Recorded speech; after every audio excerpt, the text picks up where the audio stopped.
Hi friends, welfare தமிழா. இப்போ நம்ம ஒரு ஸ்லாத் அப்படி சொல்லக்கூடிய ஒரு அனிமல் பற்றி தான் பார்க்க போகிறோம். வாங்க பார்க்கலாம். இது தமிழில் வெண்மக்கரடி அப்படின்னு சொல்லுவாங்க. இது கரடி வகையை சேர்ந்தது. இது எங்கெல்லாம் இருக்குது அப்படின்னா, தென் அமெரிக்காவில் ரொம்ப அதிகமாக காணப்படுது.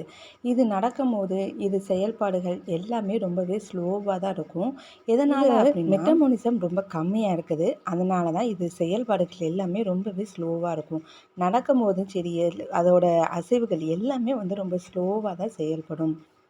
இது என்னெல்லாம் சாப்பிடும் அப்படின்னா, இலைகள், பூச்சி, சின்ன சின்ன பூச்சிகள் அந்த மாதிரி தான் சாப்பிடக்கூடியதாக இருக்குது. இது இலை சாப்பிட்டா கூட, அந்த ஒரு இலை சாப்பிட்டா கூட அது ஜீரணமாகிறதுக்கு கிட்டத்தட்ட 1 மாதம் வரைக்கும் செயல்படுமா.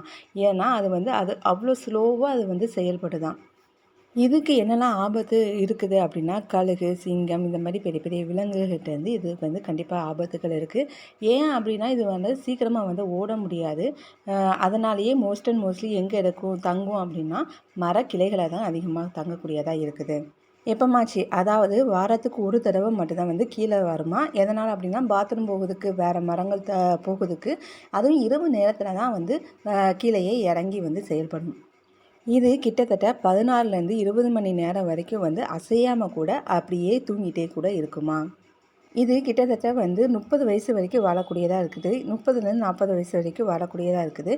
ஆனால் 20 வயசுலேயே மோஸ்ட்லி இறந்து போயிடுது. ஏன்னா நிறைய மிருகங்கள் இது வேட்டையாடுறதுனால சீக்கிரமாகவே இறந்தும் போயிடுது. இந்த ஸ்லாத்துக்கு சீக்கிரமாக அடிபட்டுச்சு அப்படின்னா அது சீக்கிரமாகவே குணம் அடைஞ்சிடுமா.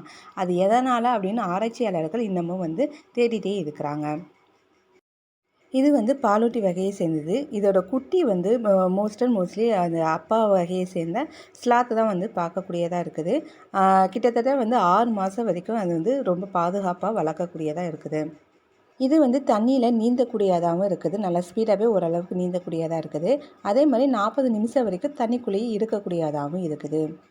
இந்த ஸ்லாத் முடியில் ஏகப்பட்ட நுண்ணுயிர்கள் வாழக்கூடியதாக இருக்குது. அது முடியை பார்த்தாலே தெரியும். சில ஸ்லாத்துக்கு க்ரீனிஷாக இருக்கும். அதனாலேயே சில மிருகங்கள் அது க்ரீனாக இருக்கிறதுனால தெரியாமலேயே அது பறந்து போயிடுது. இதுவும் உயிரும் தப்பிச்சிடுது. தன்னோட குட்டியை எப்போதுமே குரங்கு குட்டி எப்போது கையிலேயே வச்சுருக்கும். அதே மாதிரி தான் இந்த ஸ்லாத்தும் அதோட குட்டியை எப்போதுமே கையிலேயே வச்சுருக்குமா. ஸ்லாத் பற்றி உங்களுக்கு தெரிஞ்சுக்கணும்னு நினைக்கிறேன். நானும் தெரிஞ்சுக்கிட்டேன், நீங்களும் தெரிஞ்சுக்கிட்டீங்க. கண்டிப்பாக மறக்காமல் சப்ஸ்கிரைப் பண்ணுங்கள், ஃப்ரெண்டு ஃபேமிலி ஷேர் பண்ணுங்கள், லைக் பண்ணுங்கள், கமெண்ட் பண்ணுங்கள். தேங்க்யூ.